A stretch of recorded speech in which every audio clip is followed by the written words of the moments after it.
Energy kids. गोष्ट जादूचा चाकू. राहुल हा अत्यंत गरीब कुटुंबातील होता. तो एका हॉटेलमध्ये भांडी घासण्याचं काम करत होता. भांडी घासून झाल्यावर रात्री जे उरलं सुरलं खायला मिळायचं त्यातूनच तो स्वतःचं आणि स्वतःच्या आईचं पोट भरायचा, जिला डोळ्यांनी दिसत नव्हतं. राहुल खूपच चांगला आणि विश्वासू मुलगा होता. तो हॉटेलमध्ये काम करून सुद्धा विचारल्याशिवाय कोणाच्याही खाण्याच्या पदार्थाला हात नव्हता लावत. एके दिवशी, आज मला खूप जोरात भूक लागली आहे. काय करू? भूक मला सहनच होत नाहीये. जर का मालकाला सांगितलं तर ते मला खूप मारतील आणि हो, कामही हातून निघून जाईल माझं. राहुल हिम्मत करून मालकाला सांगतो, मालक, खूप जोरात भूक लागली आहे हो. रात्रीच्या ऐवजी आत्ताच काहीतरी खायला द्याल का? बाकीचं रात्री दिलं तरी चालेल. जर का मी तुला खायला दिलं तर गिऱ्हाईकांना काय खायला देईन? चल जा इथून आणि उष्टी भांडी घास. जर का भांडी नाही घासलीस तर रात्रीचं जेवण सुद्धा नाही मिळणार. राहुल भांडी घासायला लागतो आणि भांड्यांना चिकटलेल्या अन्नाला खायला सुरुवात करतो, ज्यामुळे काही क्षणासाठी त्याची भूक शांत होऊन जाते. चला, आता थोडी तरी भूक शांत झालीये. आता अजून भांडी घासून टाकतो, म्हणजे मला माझ्या घरासाठी जेवण नेता येईल. राहुल पुन्हा भांडी घासायला सुरुवात करतो. रात्र होऊन जाते आणि हॉटेल बंद करण्याची वेळ येते. तेव्हा हॉटेलचा मालक त्याला एक पाकिट देतो, ज्यामध्ये काही अन्न असतं. राहुल त्या पॅकेटला घेऊन घरी जातो. आलास बाळा, आज तर तुला खूपच उशीर झाला. बघ, मला वाटतंय रात्र खूप झालीये. सगळीकडे शांतता आहे. हो आई, आज गिराईक थोडे जास्त होते, म्हणूनच यायला उशीर झाला. बघ, मी तुझ्यासाठी जेवण घेऊन आलोय. हो बेटा, तू जे पण आणतोस तेच मी खाते. तुला तर मी नाही खाऊ घालू शकत. तुझ्याच भरवशावर आहे मी. दे, पटकन खायला दे. खूप जोरात भूक लागलीये. राहुल जेव्हा पॅकेटला उघडतो तेव्हा त्यात त्याला एक चाकू ठेवलेला मिळतो. तो विचार करू लागतो की आज खाण्यात हा चाकू कुठून येऊन गेला. असं वाटतं खाणं पॅक करत असताना चुकून मालकाने हा चाकू ठेवला असावा.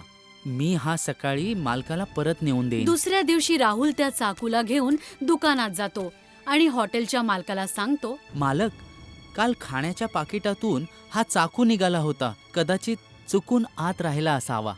हा ह्या हॉटेलचा चाकू नाहीये. कदाचित तुझ्या घरातूनच कोणीतरी ठेवला असेल. मी या चाकूला नाही ठेवू शकत. हा तुझ्यासाठीच आहे. तूच याला ठेव. कुणास ठाऊक कुठून चाकू घेऊन आला आहे. जर का हा चोरीचा असला तर उगाच माझं नाव यायचं. राहुल त्या चाकूला ठेवून घेतो. त्याला रात्री पॅकेट सोबत घरी घेऊन येतो आणि घरी आणून त्या चाकूला बघून विचार करू लागतो. मग हा चाकू आहे तरी कोणाचा? तेवढ्यात त्याची आई राधा त्याला हाक मारते. राहुल, त्या बाजूच्या काकूंनी एक सफरचंद दिलंय, ते तू कापून खाऊन घे. ठीक आहे आई, आत्ताच कापतो. राहुल जसा चाकूने सफरचंद कापायला लागतो तो विचार करतो, जर का आज मी आईला या सफरचंदाचा रस काढून प्यायला देऊ शकलो असतो तर किती बरं झालं असतं. आई रोज ती सुकी भाकरी खात असते आणि आज सफरचंद मिळालंय तर तेही सडलेलं.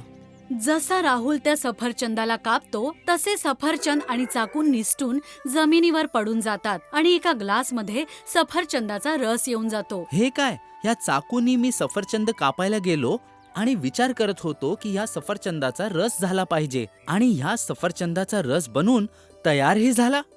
हे तर खूपच विचित्र आहे. नंतर राहुल त्या चाकूने एका कापडाला कापतो आणि विचार करतो की याचा शर्ट झाला पाहिजे, तर शर्ट बनून तयार होतो. अरे, मला तर वाटतंय की हा एक जादूचा चाकू आहे. ह्यानी कापत असताना जे काही मागतो ते पूर्ण होऊन जातं. आणि हो, आता तर आमचं नशीब असं समजा की बदलूनच गेले. आणि पळत पळत स्वतःच्या आईकडे जातो आणि त्याच्या आईला सगळा प्रकार सांगतो. तुला खरंच कोणता जादूचा चाकू मिळाला आहे का बाळा? मी तर बघू नाही शकत, पण तुझं म्हणणं मला नक्कीच पटतंय. हो आई, खरंच हा जादूचा चाकू आहे आणि त्याच्याकडे जे पण मागाल ते तो तुम्हाला देतो. ही तर खूप चांगली गोष्ट आहे. पण जर का तुला अशी कोणती गोष्ट मिळाली असेल जी तुझ्या सगळ्या इच्छा पूर्ण करते, तर तुला त्याचा अभिमान नाही वाटला पाहिजे, पण त्याच्या उपयोगाने सगळ्यांची मदत केली पाहिजे. ज्याला पण कोणत्या गोष्टीची गरज असेल, तू त्या चाकूच्या मदतीने त्याला दिली पाहिजे. तू बरोबर म्हणतेस आई. मी सगळ्यांची मदत करेन आणि सोबतच ह्या चाकूच्या मदतीने मी माझा स्वतःचा व्यवसाय पण सुरू करेन, ज्याने त्या व्यापारातून मिळालेल्या पैशांनी मी सगळ्यांची मदत करेन. मग राहुल विचार करतो की या जादूच्या चाकूकडून मी जर का माझ्या आईचे डोळे परत मागितले तर, आणि तो त्याच्याकडून राधाचे डोळे मागतो, तर राधाची दृष्टी परत येते. राहुल, बघ, मला सगळं दिसायला लागलंय. आता मी सगळं पाहू शकते.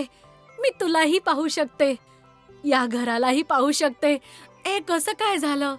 आई, मी या चाकूकडून तुझे डोळे मागितले होते आणि ह्यांनी तुला तुझे डोळे परत दिले. आता राहुल त्या चाकूच्या मदतीने स्वतःचं एक हॉटेल उघडतो, ज्यामध्ये तो प्रत्येक उपाशी व्यक्तीला जेवण देतो, ज्याची किंमत खूप कमी असते. पण तो पैसे फक्त त्याच्याकडूनच घेतो ज्यांना ते देणं परवडतं. तो गरीब लोकांकडून पैसे घेत नाही, तर त्यांना फुकट खाऊ घालतो. आता राहुल ह्यातून मिळालेल्या पैशातून अनाथाश्रम आणि हॉस्पिटल उघडतो आणि सगळ्यांची मदत करतो. जेव्हा ही गोष्ट त्या हॉटेल मालकाला कळते, तेव्हा तो त्या चाकूला चोरण्यासाठी त्याच्या बनवलेल्या हॉटेलमध्ये शिरतो. अच्छा, तर हा चाकू आहे ज्याच्या मदतीने हे पूर्ण हॉटेल चालतंय. ह्याला तर मी चोरूनच राहीन. आधीच हा चाकू मी आधीच ठेवून घ्यायला पाहिजे होता, जेव्हा तो मला हा परत द्यायला आला होता. मालक जसा त्या चाकूला हात लावतो, चाकू खूप पटकन गरम होऊन जातो, ज्यामुळे मालकाचा हात जळून जातो. अरे, हा तर खूप जास्त गरम आहे. ह्याला तर हातही लावू शकता येत नाहीये. राहुल याने कसं काम करून घेत असेल?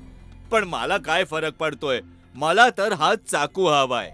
जसा मालक त्या चाकूला पुन्हा हात लावण्याचा प्रयत्न करतो, चाकू त्याला मारण्यासाठी त्याच्या मागे धावू लागतो. तो जीव वाचवून पळतो. हा सगळा प्रकार राहुल पाहत असतो. तो समजून जातो की आता या जादूच्या चाकूचं रहस्य लपून राहणार नाही. म्हणून तो चाकूला म्हणतो, जादूच्या चाकू, तू आमची खूप मदत केली आहेस. आम्ही तुझे उपकार कधीही विसरणार नाही. पण आता तुझ्या मदतीने मी एक मोठा माणूस झालो आहे आणि या व्यवसायाला पुढे नेऊ शकतो. आता माझी इच्छा आहे की तू कोणत्याही चुकीच्या हातात जाऊ नयेस आणि तू जिथून आला आहेस तिथे परत जा. मग जादूचा चाकू तिथून गायब होऊन जातो आणि राहुल त्या हॉटेलला स्वतःच्या विवेकबुद्धीने, पूर्ण निष्ठेने आणि प्रामाणिकपणाने चालवून इतरांना मदत करतो.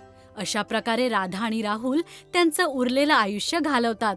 सगळे त्या दोघांना खूप आदर आणि सन्मान देतात.